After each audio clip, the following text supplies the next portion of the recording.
Bismillahirrahmanirrahim.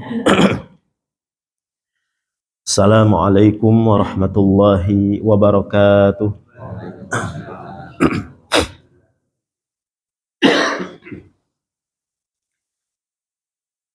Innal hamdalillah nahmaduhu wa nasta'inuhu wa nastaghfiruh wa na'udzu billahi min shururi anfusina wa min sayyiati a'malina. Man yahdihillahu fala mudilla lahu wa man yudlil fala hadiyalah. Asyhadu an la ilaha illallah wahdahu la syarikalah wa asyhadu anna Muhammadan abduhu wa rasuluh. Salawatullahi wa salamuhu alaihi wa ala alihi wa ashabihi wa sallama tasliman katsira. Ya ayyuhalladzina amanu taqullaha haqqa tuqatih wa la tamutunna illa wa antum muslimun. Fa inna asdaqal hadithi kitabullah wa khairal hadi hadi Muhammadin sallallahu alaihi wasallam wa syarrul umuri muhdatsatuha wa kullu muhdatsatin bid'ah wa kullu bid'atin dhalalah wa kullu dhalalatin finnar. Amma ba'du, ma'asyiral muslimin wal muslimat rahimani wa rahimakumullah. Alhamdulillah, kita bersyukur memuji Allah Subhanahu wa taala atas segala limpahan rahmat serta karunia yang Allah Subhanahu wa taala masih berikan kepada kita sampai detik ini, di mana Allah Subhanahu wa taala kembali mengumpulkan dan memudahkan langkah kita untuk kita sama-sama bisa berkumpul di sebuah majelis yang mendekatkan kita kepada sebuah nikmat yang sangat besar, yaitu nikmat ilmu. Nikmat yang dulu Allah Subhanahu wa ta'ala pernah berikan kepada hamba-hamba pilihannya dari para nabi, dari para orang-orang yang saleh, para sahabat, tabi'in, atba'ut tabi'in, yang mereka ini digolongkan kepada wali Allah. Berarti syarat utama kalau seseorang ingin menjadi wali Allah, maka syaratnya adalah ilmu. Kata Imam Asy-Syafi'i rahimahullah, kalau seandainya para ulama bukanlah orang-orang yang dianggap sebagai wali, falaisa lillahi waliyun, maka tidak ada lagi yang pantas yang bisa dijadikan sebagai wali Allah. Bukan hanya syarat menjadi orang-orang pilihan Allah sebagai wali Allah, akan tetapi ilmu juga bisa menjauhkan seseorang hamba dari keburukan, dari laknat. Oleh karenanya dalam satu hadis Nabi Shallallahu Alaihi Wasallam mengatakan, ad-dunya mal'unah, bahwasanya dunia itu terlaknat, wa mal'unun ma fiha, dan semua isinya terlaknat. Jadi jangan terlalu nyaman ibu bapak ya, di dunia, karena dunia ini kata Nabi Shallallahu Alaihi Wasallam terlaknat semuanya. Apakah ada pengecualian? Illa zikrullah, kata Nabi, kecuali yang tidak dilaknat adalah zikir kepada Allah. Dan kita semua sekarang di salah satu rumah Allah ini, kita semuanya sedang berzikir insyaallah. Wa mawalah, dan semua perkara yang mendekatkan seorang hamba kepada Allah itu tidak terlaknat. Ada lagi tidak? Wal alim, kata Nabi Shallallahu Alaihi Wasallam, yang tidak dilaknat oleh Allah di dunia ini adalah orang-orang yang berilmu. Orang-orang berilmu. Makanya tadi saya katakan, ilmu bukan hanya menjadikan kita itu sebagai wali, modal menjadi wali Allah, tapi bisa menjauhkan kita dari yang namanya keburukan. Lihat Imam Asy-Syafi'i rahimahullahu taala, setiap kali kita menyebut namanya, kita gandengkan dengan apa, Pak? Rahimahullah. Semoga Allah merahmati beliau. Jasad mereka, kata para ulama, boleh saja hilang, akan tetapi wa amsaluhum fil qulubi maujudah, akan tetapi nama-nama mereka senantiasa harum, senantiasa bersemi di dalam hati generasi setelahnya. Didoakan, karena Imam Syafi'i dekat dengan ilmu. Tapi kalau ada orang yang dia dekatnya bukan dengan ilmu, tapi dengan dunia, bukan nggak boleh, Pak, Ibu. Bukan tidak boleh kita bersinggungan dengan dunia, boleh, tidak boleh, boleh saja. Akan tetapi jangan sampai melalaikan. Nabi Sulaiman bersinggungan dengan dunia tidak? Jangan ditanya kerajaannya, Pak. Kerajaan yang paling megah yang pernah ada di alam jagat raya. Abdurrahman bin Auf, Utsman bin Affan, saudagar, bersinggungan dengan dunia tidak? Bersinggungan, tapi tidak menjadi orang yang terlaknat. Kenapa? Karena dia tahu batasannya. Ketika tidak tahu batasan, maka itu yang dilaknat. Seperti siapa? Seperti Qarun, seperti Fir'aun. Setiap kita menyebut namanya, selalu ada gandengan atau kata yang mendampinginya adalah laknatullah. Berarti dia terlaknat. Kemudian kata Nabi SAW, yang tidak dilaknat dari dunia ini adalah wal muta'alim. Kalau kita tidak bisa sampai kepada derajatnya Imam Syafi'i, Imam Ahmad, Imam Abu Hanifah, yang mereka adalah orang-orang alim, minimalnya kita al-muta'alim, yaitu orang yang selalu mau belajar ilmu. Itu yang tidak dilaknat, kata Nabi SAW. Dan kita berdoa mudah-mudahan di kesempatan pagi hari yang baik ini Allah Subhanahu wa taala bisa memberikan kepada kita dan berkenan memberikan kepada kita ilmu yang bermanfaat, ilmu yang menjadi modal untuk kita beramal saleh dan memudahkan langkah kita ke surganya. Amin ya rabbal alamin. Jamaah yang dimuliakan oleh Allah Subhanahu wa taala, kita akan melanjutkan kajian tafsir kita masih di surat Al-Fatihah. Insyaallah kita selesaikan pagi hari ini. Terakhir kita sudah sampai ayat yang ke-5 kalau tidak salah. Ya, iyyaka na'budu wa iyyaka nasta'in. Ayat yang kata para ulama ini menjadi muara dari surat Al-Fatihah. Al-Quran itu seluruhnya terkumpul di dalam surat Al-Fatihah. Kemudian surat Al-Fatihah itu terkumpul di dalam satu ayat, yaitu iyyaka na'budu wa iyyaka nasta'in. Sebuah ayat, kita ingatkan lagi, yang kata para ulama, apabila seseorang benar-benar mengamalkan isi kandungannya, maka dia akan akan dijauhkan dari dua penyakit hati yang sangat berbahaya. Dua penyakit yang bisa menggugurkan amal seseorang. Apa dua penyakit itu? Riya dan sombong. Iyyaka na'budu, ya Allah, hanya kepadamu kami beribadah, ya Allah. Kami beribadah bukan untuk meminta sanjungan manusia. Kami beribadah bukan ingin mengharapkan dunia, bukan. Tapi semata-mata kami ini beribadah hanya untuk-Mu, ya Allah, minta pahala dari-Mu. Berarti ini menjauhkan dari apa? Riya. Ya. Makanya orang yang riya, kata Syekhul Islam Ibnu Taimiyah, la yuhaqqiqu iyyaka na'budu.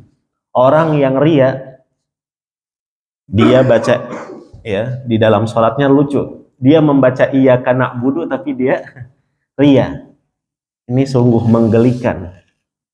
Dia mengatakan saya betul-betul beribadah kepadamu ya Allah, tapi di sisi lain hatinya riya. Maka dia tidak mengamalkan ayat ini. Dia hanya membaca saja. Dan lucu juga orang yang beribadah di kuburan, nyembah kubur, Pak. Tapi dia baca surat ini. Ada tidak orang yang di kuburan baca Al-Fatihah? Ada tidak? Ada. Dia nyembah kepada kuburan, dia menyembah kepada pohon, dia menyembah kepada penunggu laut. Tapi misalkan dia sambil baca ayat ini. Ini sangat-sangat lucu dan menggelikan. Bagaimana dia menyembah makhluk, tapi di sisi lain lisannya mengatakan iyyaka na'budu. Ya Allah, hanya kepadamu kami beribadah. Maka betul-betul harus diresapi, jemaah. Wa iyyaka nasta'in, dan hanya kepadamu ya Allah kami meminta pertolongan. Yang betul-betul bisa menolong kami adalah Engkau ya Allah. Maka di sini iyyaka nasta'in menjauhkan seseorang dari penyakit hati yang namanya sombong. Aku bisa beribadah ya Allah bukan karena kekuatanku, akan tetapi betul-betul murni karena pertolonganmu. Bukan karena bantuan hartaku, bukan bantuan kecerdasanku, akan tetapi murni betul-betul karena pertolonganmu ya Allah. Ini luar biasanya ayat iyyaka na'budu wa iyyaka nasta'in. Kemudian jamaah yang dimuliakan oleh Allah, sebelum kita berpindah ke ayat yang ke-6, ayat yang ke-1 sampai ayat yang ke-5 ini mengajarkan kepada kita sebuah adab di dalam berdoa. Jadi ayat yang ke-6, ihdinas siratal mustaqim, yang kita sebentar lagi akan singgung, itu adalah ayat pertama kali atau doa pertama kali yang disebut di dalam surat Al-Fatihah, atau doa yang pertama kali disebut di dalam Al-Quran. Ihdinas siratal mustaqim. Doa ini Allah hadirkan setelah si hamba itu disuruh memuji, Pak. Alhamdulillahirabbil alamin, pujian bukan? Pujian, segala puji hanya milik Allah. Ar-Rahmanir-Rahim, pujian bukan? Pujian.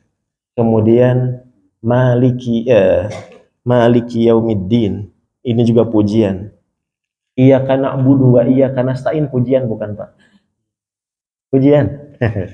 Ini adalah penghinaan diri kita di hadapan Allah. Jadi adab ketika ingin berdoa, kita tidak boleh langsung doa langsung. Kalau kita ingin memperhatikan adab-adabnya, doa kita ingin diijabah oleh Allah, perhatikan adabnya. Apa adabnya? Puji dulu Allah. Sanjung Allah setinggi-tingginya. Sama manusia juga sama kan, mau minta Pak antum basa-basi dulu, kemudian kadang sebagian menjilat dulu, waliyadzubillah. Jadi padahal pujian atau sanjungan itu tidak ada di dalam diri orang itu. Pak antum hebat banget, padahal bapaknya biasa aja, nggak hebat-hebat banget. Tapi apa? Karena ada yang diharapkan, ada yang sesuatu yang dia ingin minta, dia jilat akhirnya itu. Dia menjilat. Kemudian setelah memuji, adabnya adalah menghinakan diri. Menghinakan diri di dalam banyak doa, jamaah. Contohnya misalkan di dalam doa Sayyidul Istighfar, Allahumma inni abduk, ya Allah, sesungguhnya saya ini adalah hambamu, anak dari hamba laki-lakimu, hamba dari hamba perempuanmu, hamba dari anak hamba perempuanmu ya Allah. Nasiyati biyadik, ubun-ubunku ya Allah berada di genggamanmu. Jadi kita sedang menghinakan diri. Saya ini budak dan anak budakmu ya Allah. Di dalam doanya Nabi Yunus, Pak. Gimana? La ilaha illa anta subhanaka. Itu kan pujian bagi Allah. Maha suci engkau ya Allah. Inni kuntu minadh dhalimin. Sesungguhnya aku adalah makhluk atau tergolong kepada makhluk yang zalim.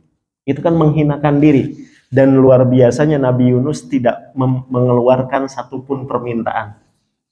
Yang dibaca di dalam perut ikan paus hanya itu.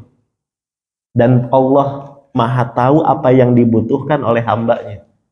Nabi Yunus tidak meminta pun Allah keluarkan dari perut ikan paus itu. Makanya sebaik-baik doa diantaranya doanya Nabi Yunus alaihi salam. Kita tidak perlu mengeluarkan apa unek-unek gitu. Cukup baca la ilaha illa anta subhanaka inni kuntu minadh dhalimin. Nah, berkaitan dengan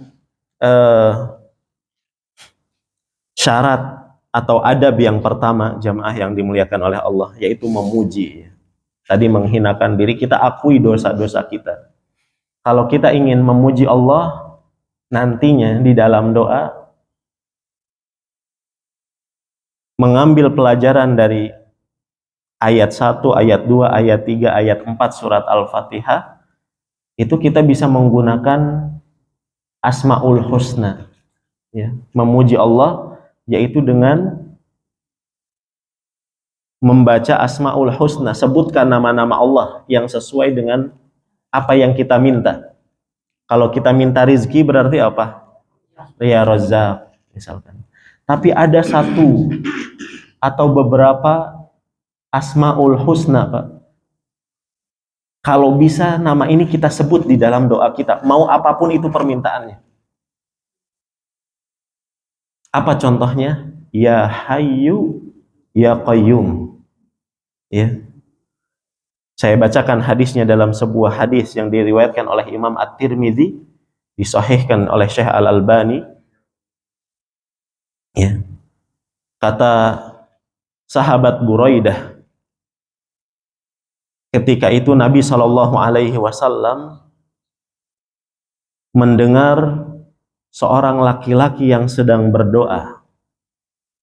Si laki-laki itu membaca Allahumma inni as'aluk, ya Allah, aku minta kepadamu ya Allah, bi anni ushhiduk annaka antallah la ilaha illa anta. Aku bersaksi ya Allah, sesungguhnya engkau adalah Allah.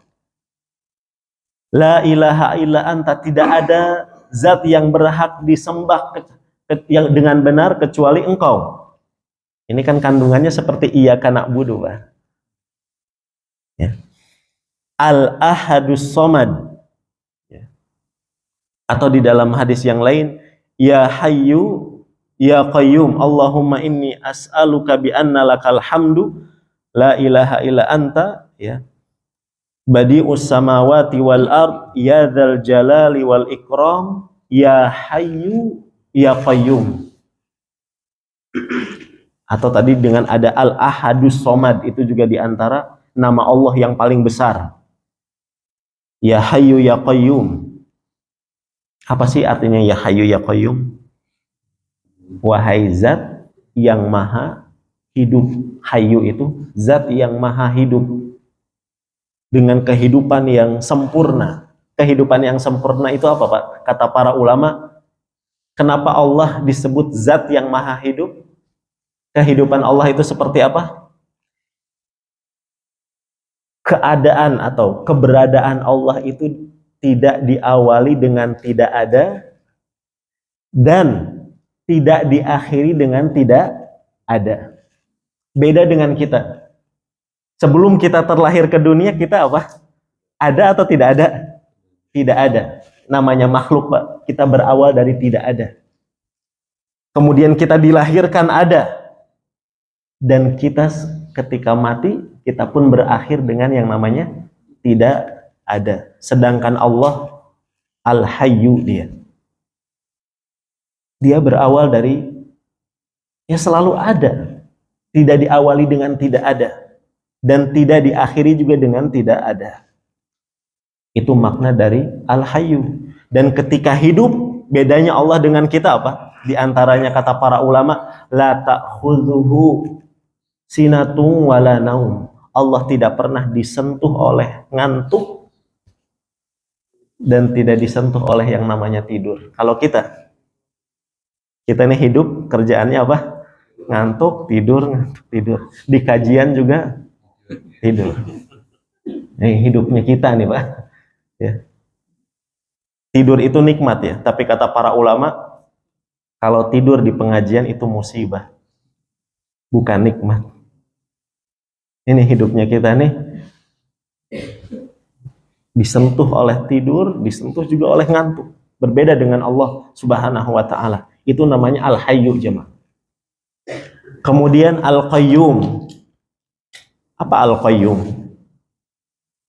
Zat yang maha berdiri sendiri. Zat yang maha berdiri sendiri. Allah tidak butuh kepada makhluk, tapi makhluk yang butuh kepada Allah. Allah tidak butuh kepada makhluk. Dalam satu hadis, ya, hadis qudsi yang diriwayatkan oleh Imam Muslim, kata Allah, seandainya seluruh anak Adam, lau anna awwalakum wa akhirakum, seandainya golongan pertama dari bangsa manusia, manusia pertama siapa? Nabi Adam, sampai manusia terakhir nggak tahu siapa, wa insakum wa jinnakum, dari jin yang paling pertama sampai jin yang paling terakhir, semuanya dalam satu kondisi hati yang sama, kata Allah. Hatinya, manusianya, jinnya, hatinya seperti hatinya Nabi Muhammad Shallallahu Alaihi Wasallam, hati orang yang paling bertakwa. Apa kata Allah? Mazada dzalika fi mulki syai'a. Yang demikian itu tidak akan menambah kerajaanku,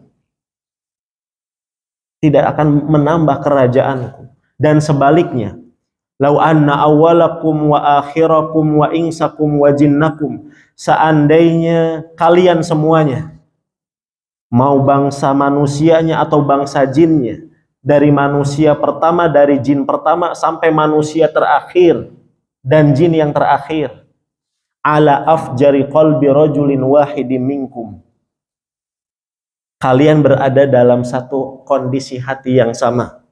Apa hati? Kondisi hatinya seperti manusia yang paling fajir, paling jelek, paling durhaka, seperti Fir'aun semuanya, atau seperti Abu Jahal, atau seperti iblis semuanya.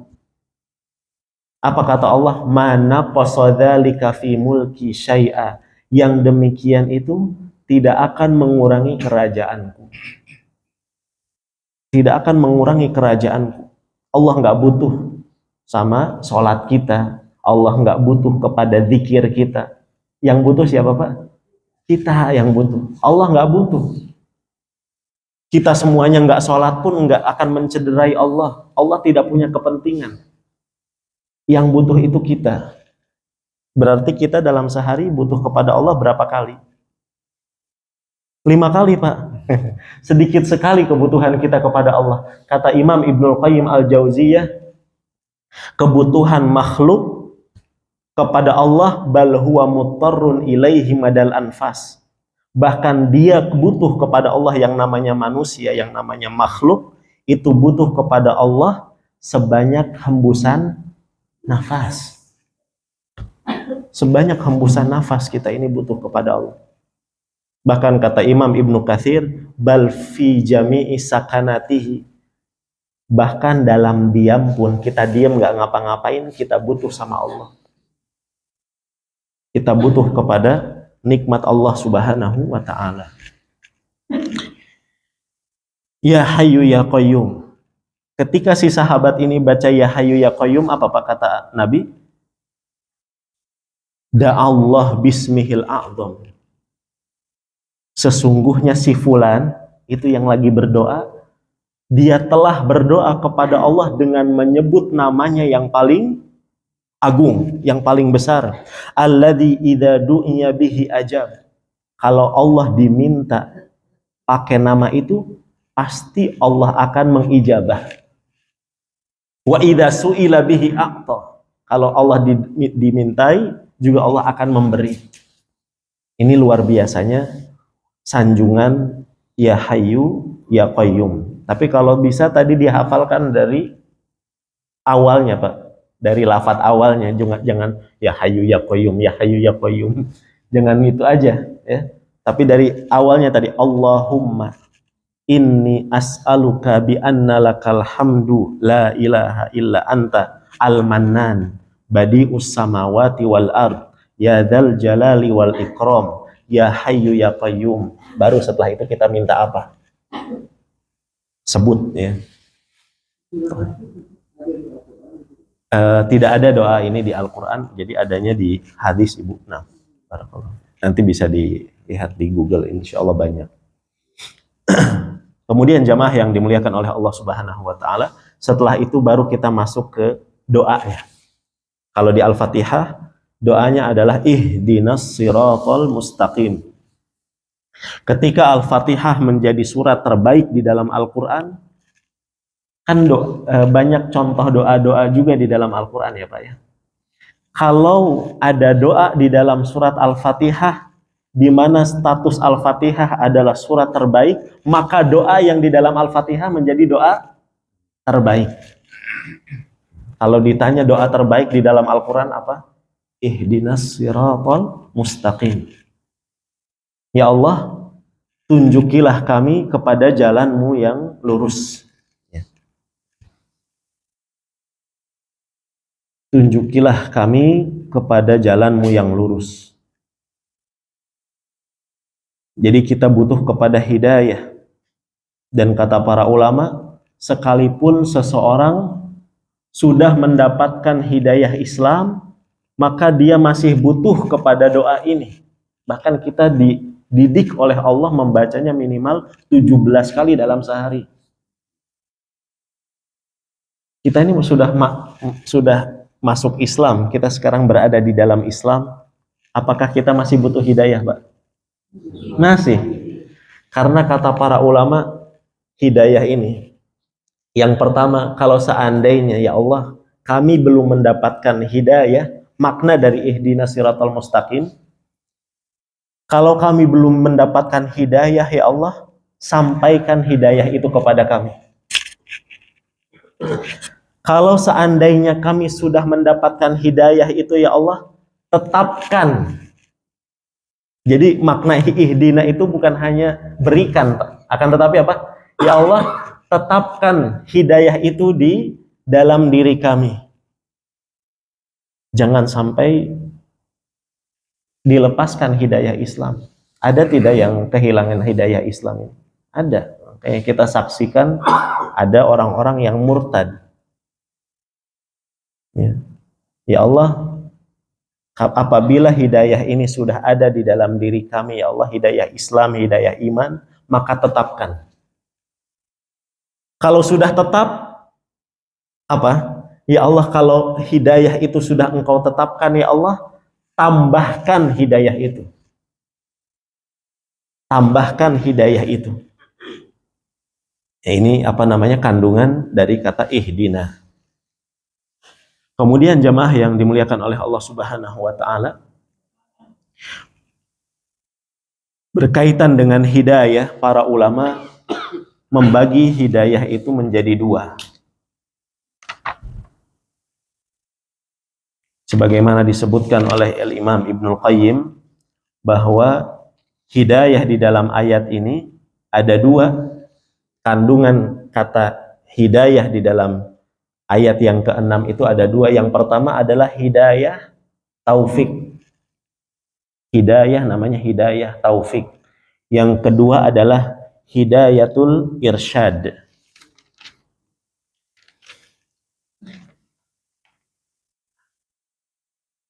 Apa hidayah irsyad? Kita mulai dari hidayah irsyad dulu. Ini hidayah amah kata para ulama. Hidayah yang sifatnya umum. Umum itu bagaimana, Ustadz? Hidayah ini dimiliki oleh Allah dan juga dimiliki oleh makhluk. Artinya irsyad itu apa, Pak? Menyampaikan petunjuk, menyampaikan kebenaran. Ini namanya hidayatul irsyad. Dan semua manusia bisa tidak menyampaikan, maksudnya hal-hal yang baik, bisa. Ini ammah, hidayatul irsyad. Dan sebaik-baik makhluk yang menyampaikan hidayatul irsyad adalah Nabi Shallallahu Alaihi Wasallam.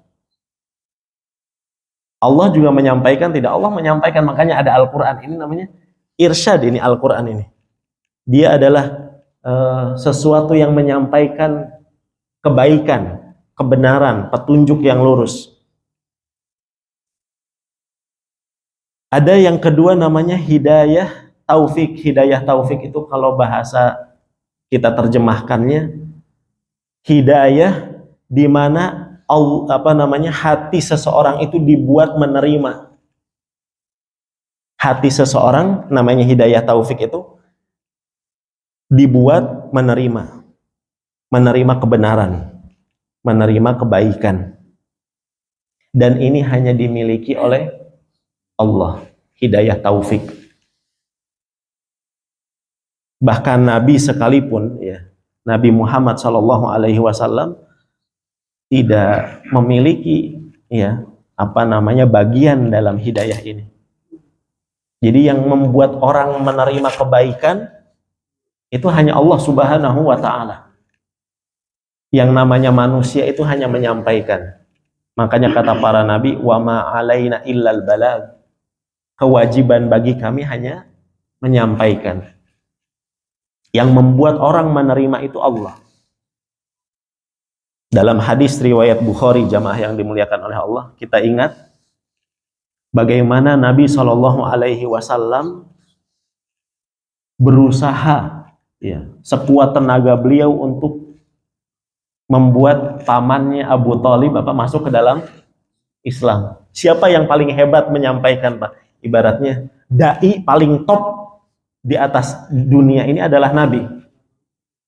Ketika Abu Thalib ini dalam keadaan sakarat, Nabi Shallallahu Alaihi Wasallam datang kemudian mengatakan, ya ammi, wahai pamanku, qul la ilaha illallah, ucapkanlah la ilaha illallah, sebuah kalimat yang apabila engkau mengucapkannya, kelak pada hari kiamat aku akan membelamu di hadapan Allah mati-matian. Aku akan membelamu mati-matian, wahai pamanku. Ucapkan. Ternyata di sampingnya Abu Thalib ada Abu Jahal. Kata Abu Jahal apa? Atargobu ammilati Abdul Muttalib, wahai Abu Thalib, kalau engkau mengucapkan la ilaha illallah berarti engkau benci sama agama nenek moyang. Berarti engkau benci kepada Abdul Muttalib, kakekmu. Dibenturkan, Pak. Oh, kamu nggak sayang sama orang tua berarti. Siapa, Pak, orang yang hatinya tidak tergerak juga ketika dibenturkan dengan keturunan dengan orang tua. Berarti kamu benci sama ayahmu Abdul Muttalib, agama ayah yang dipegang ayahmu. Nabi mengulangi lagi, wahai pamanku, ucapkan la ilaha illallah, sebuah kalimat yang nanti pada hari kiamat aku akan membelamu mati-matian di hadapan Allah.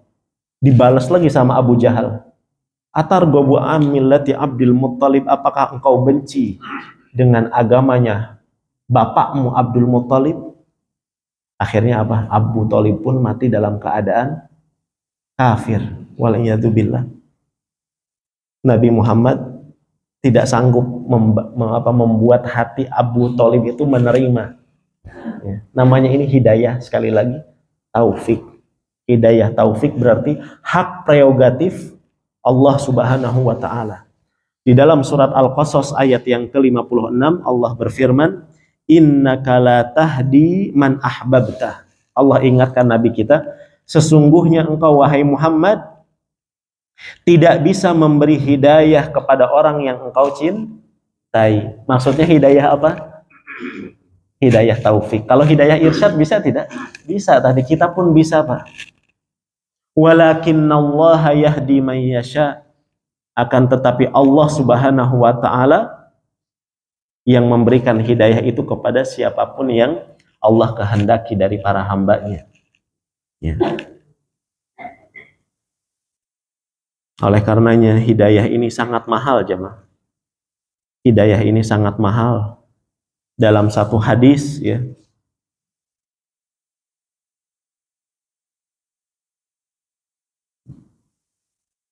kata Nabi Shallallahu Alaihi Wasallam, ketika kita berada di dalam Islam, itu kita seperti satu helai, seperti satu lingkup bulu yang berwarna putih, ya, di tengah badan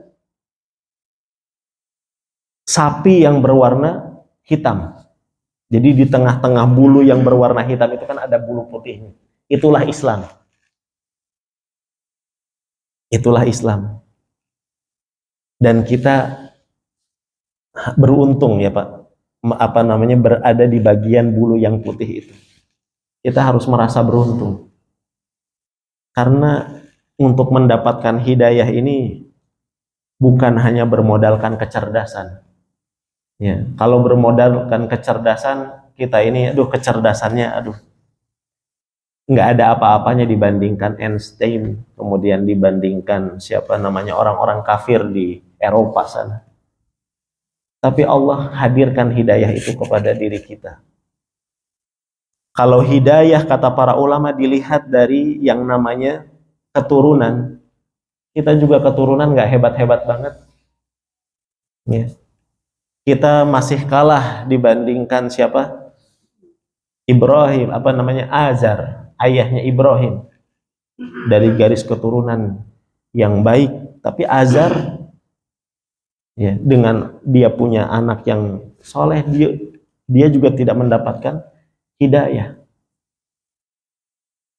Kalau misalkan hidayah ini patokannya adalah fisik, keindahan fisik, kita juga kalah dibandingkan orang Eropa. Orang Eropa putih, mancung, badannya gagah, tegap. Kita ini mancungnya ke dalam. Ya, orang Indonesia nih. Tapi alhamdulillah Allah hadirkan hidayah Islam, hidayah bisa ngaji. Ini kepada kita.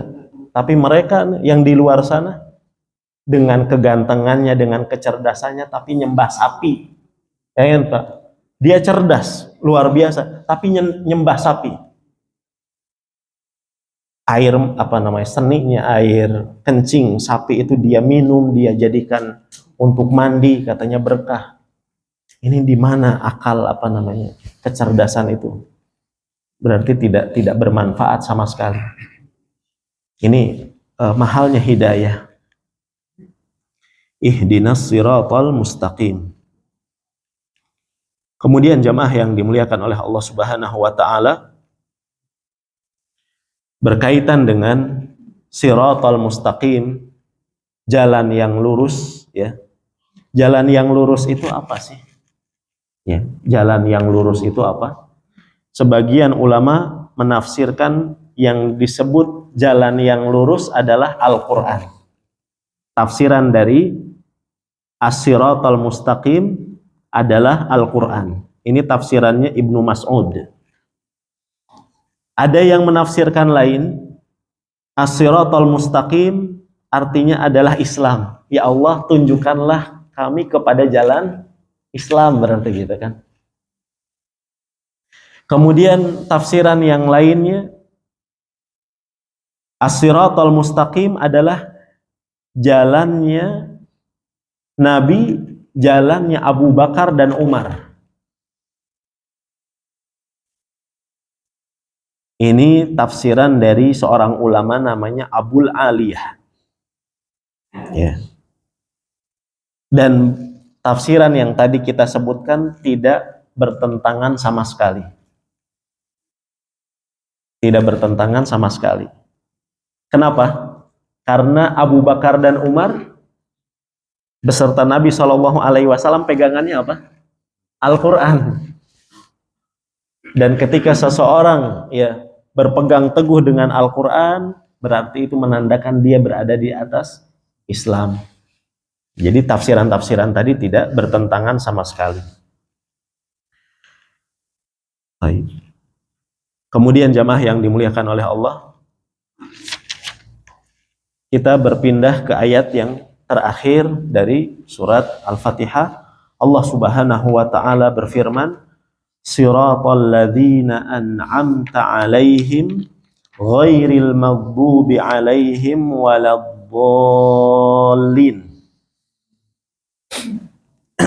Ini juga di antara bentuk tafsiran dari ayat yang ke-6. Jalan yang lurus itu apa sih? Ya.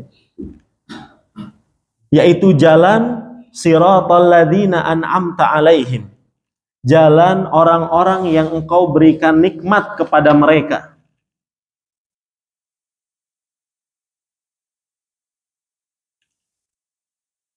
Di dalam ayat yang lain, kalau tidak salah surat An-Nisa ya, atau di dalam surat Maryam juga, ulaikal ladzina an'amallahu 'alaihim minan nabiyyin. Jadi di antara orang-orang yang mendapatkan nikmat itu siapa sih? Kalau ditanya jalan orang-orang yang mendapatkan nikmat siapa? Jawabannya yang pertama, an-nabiyyin, para nabi. Di surat An-Nisa dilanjutkan, ulaika ma'al ladzina an'amallahu 'alaihim minan nabiyyin was-siddiqin, orang-orang yang siddiq, orang-orang yang jujur. Ya, di antara punggawanya adalah Abu Bakar. Abu Bakar itu kenapa dijuluki as-siddiq, jemaah? Karena membenarkan semua apa yang Nabi sampaikan. Tidak dibenturkan dengan logika dan akal.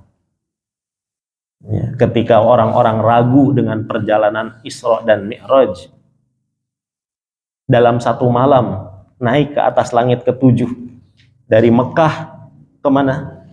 Ke Palestina, ke Baitul Maqdis, kemudian ke langit ke-7, balik lagi ke Mekah dalam satu malam saja. Kata Abu Bakar, kalau seandainya ada waktu yang lebih singkat dari itu, saya akan percaya kepada Muhammad. Kalau kita kan, nanti dulu sebentar, saya pikir dulu ya. Seakan orang yang paling cerdas gitu. Jadi kalau berhadapan dengan wahyu, tunduk sudah. Percaya. As-siddiqin, as-syuhada, orang-orang yang mati syahid, as-solihin, dan orang-orang yang soleh.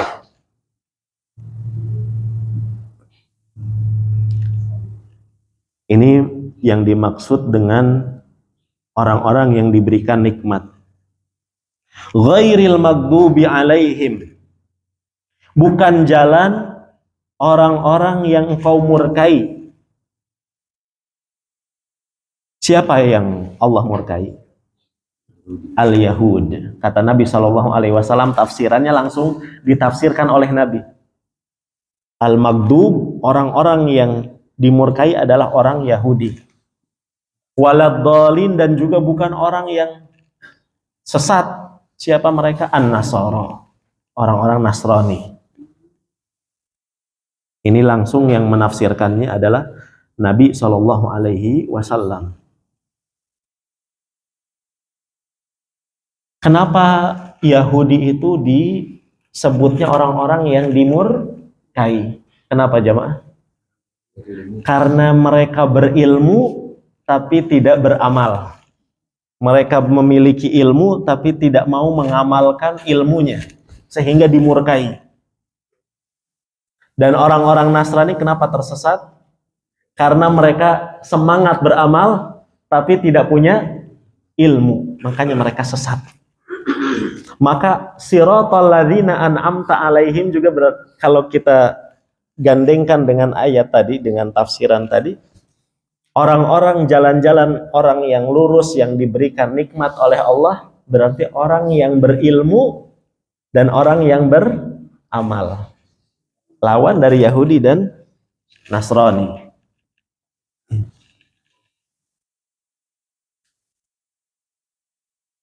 Mana buktinya Ustadz? Orang Yahudi itu dia ketika tahu ilmu tidak mau mengamalkan. Contohnya adalah hadis tentang ayat rajam, jamaah. Hadis tentang ayat rajam dari Abdullah bin Salam, ya. Abdullah bin Salam. Ketika Abdullah bin Salam masuk Islam, didatangkanlah ada orang Yahudi yang ngadu kepada Nabi Shallallahu Alaihi Wasallam. Dia ingin minta dihakimi, maksudnya apa namanya? Ingin minta keadilan. Wahai Rasul, ini ada orang yang berzina. Apa hukumannya? Kata Nabi Shallallahu Alaihi Wasallam, dirajam. Dirajam. Bukankah di Taurat juga ada ayat rajam? Kata Nabi Shallallahu Alaihi Wasallam. Oh, nggak ada, kata orang Yahudi itu. Terus apa yang harus dilakukan kalau di Taurat? Yujladun. Mereka harus dicambuk, wahai Nabi. Kemudian setelah itu mereka diasingkan. Orang Yahudi itu ketika itu membawa, di hadapannya ada kitab Taurat, jemaah. Kata Abdullah bin Salam, wahai Yahudi, singkirkan tanganmu. Singkirkan tanganmu. Kemudian ketika dibuka benar. Orang Yahudi itu apa? Menutup dengan tangannya ayat rajam. Dia sengaja menutup, kenapa? Tidak mau mengamalkan syariat rajam itu, jemaah. Ternyata syariat rajam di kitab Taurat juga disebutkan. Cuma ditutup-tutupi oleh orang Yahudi ini. Mereka tidak jujur, ya. Yuharrifunal kalima amma wadhi'i. Mereka menyelewengkan ayat-ayat Allah Subhanahu wa taala dari tempatnya, dirubah-rubah. Kalau mereka nggak bisa ngerubah, mereka tutup tadi. Ini jeleknya orang-orang Yahudi, ya. Suka berkhianat. Makanya kita juga banyak mendengar berita, ya. Mereka bikin perjanjian tapi akhirnya apa? Berkhianat sendiri. Ini karakter orang Yahudi, Pak, dari dulu. Dari zamannya Nabi Musa alaihi salam. Sedangkan orang Nasrani, ya, mereka adalah orang-orang yang rajin beribadah.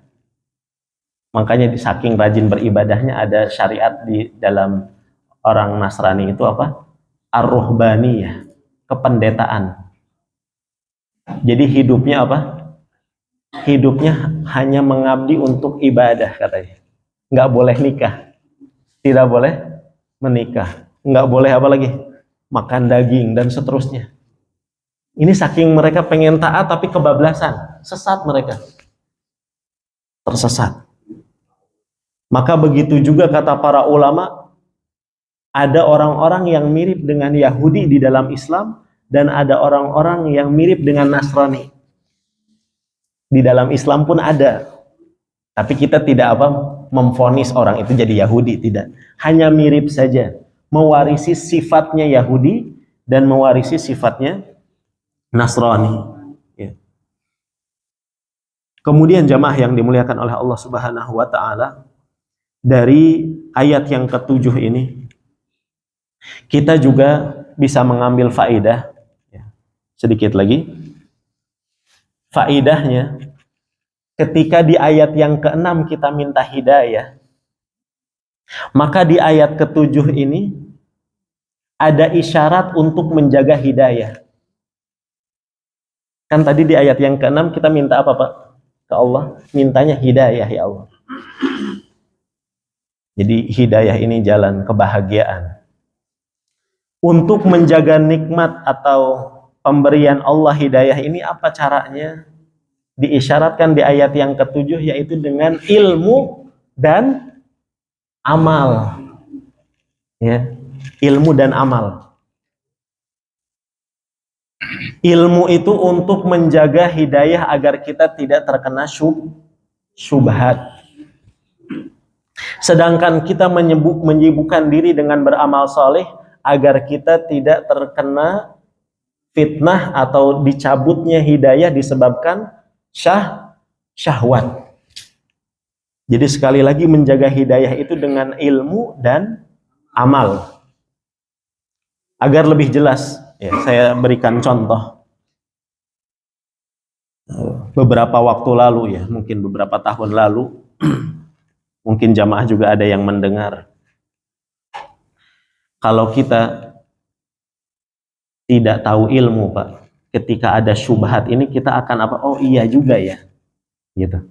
Tahu syubhat ya? Syubhat itu apa namanya? Ajaran yang membuat pikiran kita rancu. Iya, rancu. Bingung. Sepertinya benar, sepertinya gitu. Jadi ada seorang tokoh, ya. Sebelum COVID kalau tidak salah kejadiannya. Jadi si tokoh ini mengatakan, katanya kalau perempuan haid itu boleh puasa. Betul ya, Bu ya? Langsung tidak. Apa dalilnya si tokoh ini? Kalau ibu demam, sakit panas, sakit gigi masih boleh sholat tidak ibu? Boleh puasa tidak? Boleh. Boleh. Kata dia, darah haid itu kan darah penyakit. Haid itu darahnya, itu adalah darah penyakit. Berarti perempuan yang sedang haid, perempuan yang sedang sakit. Kata dia. Kalau orangnya mah, orang yang mungkin nggak tahu ilmu, nggak pernah dengar kajian, oh iya juga ya. Ini berarti syubhat jemaah. Syubhat. Yang seperti itu namanya syubhat. Contohnya misalkan ajaran Syiah ya. Itu juga syubhat. Ajaran Khawarij itu juga syubhat. Dengan apa menangkalnya? Dengan ilmu. Makanya kata para ulama diantaranya Imam Ibnul Jauzi rahimahullahu ta'ala, kata beliau, jaring pertama yang dilepaskan oleh iblis dan bala tentaranya untuk menyesatkan manusia adalah menjauhkan mereka dari ilmu. Karena ilmu ini adalah cahaya. Kalau orang sudah tidak ada ilmu, tidak punya ilmu, maka di dalam hidupnya tidak ada cahaya. Gelap hidupnya. Maka semakin gampang untuk iblis menyesatkan dia, Pak. Kalau dia nggak punya ilmu. Karena dia nggak punya cahaya.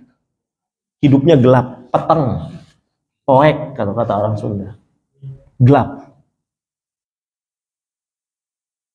Ada juga tadi menjaga hidayah itu dengan beramal.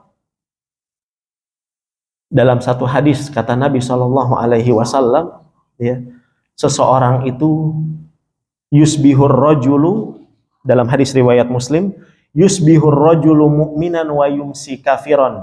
Ada orang yang pagi harinya Islam, sore harinya dia sudah kafir. Atau dibalik, sore harinya dia Islam, pagi harinya dia kafir. Yabi adinahu bi'aradin minad dunya. Dia menukar agamanya dengan apa? Kesenangan dunia. Berarti ini fitnah apa? Syahwat. Kita kan suka, Pak, dengan sifatnya dunia. Ya, kalau laki-laki juga senang dengan yang namanya perempuan. Makanya tidak satu atau dua cerita ada orang yang dia keluar dari Islam karena apa? Karena ingin mempertahankan pasangan hidupnya. Karena ingin mempertahankan pasangan hidupnya, ingin menikah. Misalkan contoh adalah kisahnya Imran bin Hittan. Imran bin Hittan. Siapa, Pak?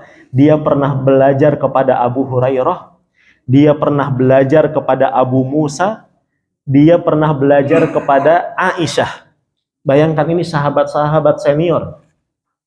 Akhirnya di satu kejadian Imran ini naksir dengan sepupunya. Boleh tidak nikah dengan sepupu? Boleh. Cantik sepupunya, namanya Hamnah kalau tidak salah. Kemudian kata teman-temannya, wahai Imran, seperti tidak ada wanita lain saja. Menikahlah dengan yang lain. Kata Imran, kenapa?